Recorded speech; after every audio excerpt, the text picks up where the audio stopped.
Right, good afternoon, Frank. Hi. Could you just give us the team news first of all for the Everton game?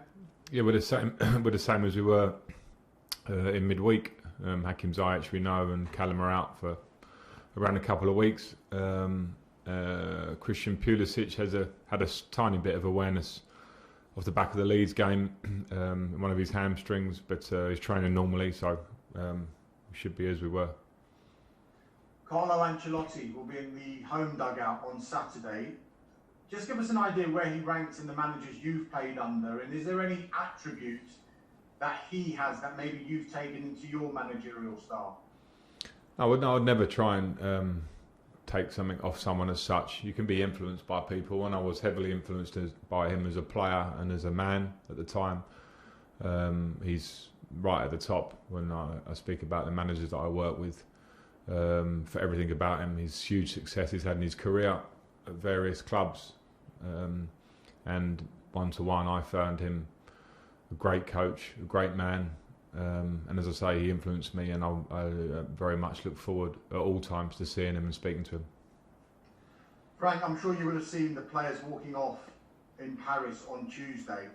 Did that feel like a big moment, a seminal moment perhaps in the fight against racial injustice? And if anything like that happened with your team, with your coaching staff, would you encourage them to walk off? I'm not sure about seminal moment. It was an important moment, as all these things are, as the world moves on and we try to move in the right direction. I wouldn't want to comment on a situation as opposed to a possible situation in the future. We would always see that. I think everyone knows how we at Chelsea feel about racism and equality, and I certainly, as manager of the club, feel the same, and it's my job to be the front line of that for us. Just a final one from me. The man at the forefront of what happened there was Demba Ba, someone that you've played alongside. What would your message be to him just now? I don't have a message for Demba Ba. Sorry, I don't. I play with Demba. I get on well with him, but I honestly don't know enough, Thomas, to be honest, about the situation close up. So I don't want to get too involved in that. As I say, I just want to reiterate where we stand on these things. I think we've been very clear about it. Thanks, Thomas. Let's go to Nick. Hi, Frank. Good news on Christian then, if he's avoided injury. You must be relieved on that. And just on a separate note, just on Jorginho, obviously stuck to his guns with his penalty style and converted the spot kick the other night. You must be delighted with that and just his sort of attitude to everything overall at the moment, because he seems, he's whenever called upon, he's putting it in, and he's turning in the performances for you. Yeah, with Jorginho, I think I didn't doubt his ability in taking penalties. I think it's normal that you take as many as he does for club and country that you can miss. He missed a couple in succession, but as you saw, he's taking penalties the other night for us, and he's confident in his style, and I'm confident in that too. So that's not a problem. And yeah, he gives everything. Vice captain of the club whenever he plays, whenever he trains, how he acts. So I'm delighted with him, and with Christian. Yeah, Christian is, it's a work in progress. I don't want to call this an injury that he had in midweek. If the game had been a different type of game, it may have been one where I would have felt I would have used him. We know his abilities. That's very clear. He showed them when he came on against Leeds last week. I just have to find the right way to get the best out of him regularly and consistently. Let's come to you, Moose.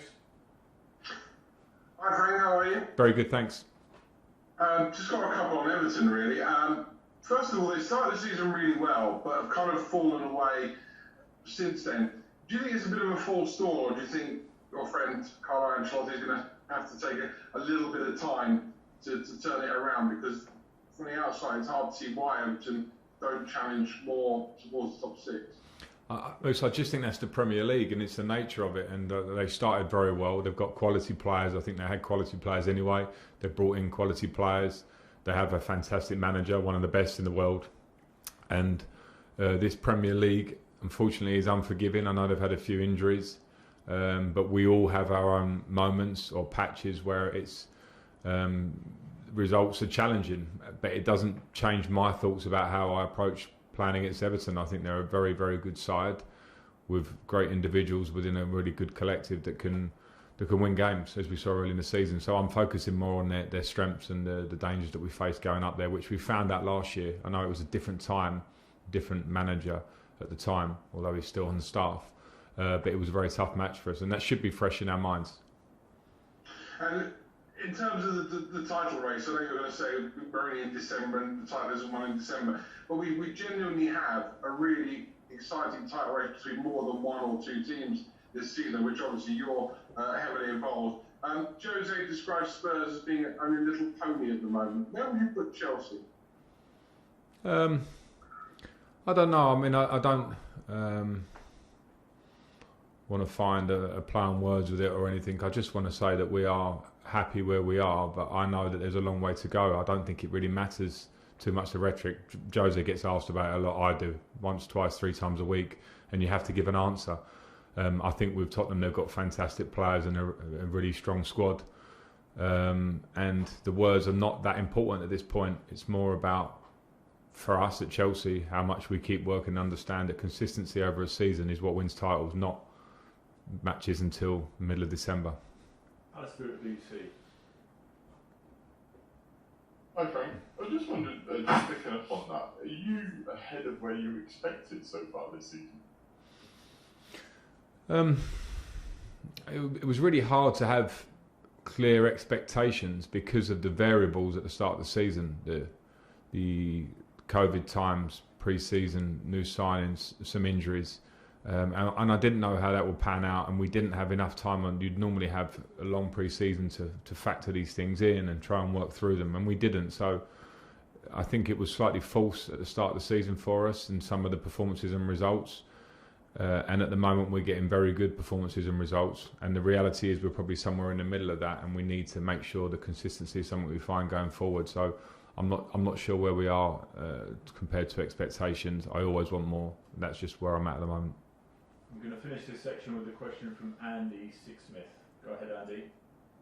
Hi Frank, just given how hectic this season is with COVID and everything surrounding it, I know Champions League is clearly an important competition for Chelsea, but how important is it to just have the Premier League for the next couple of months to focus on, given the hectic schedule?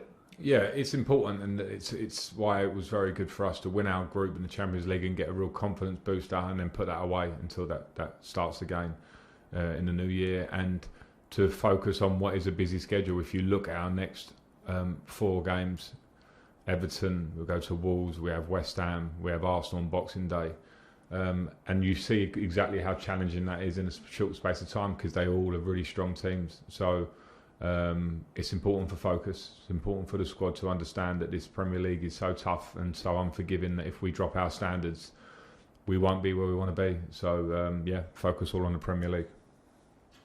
Thanks. That ends the broadcast.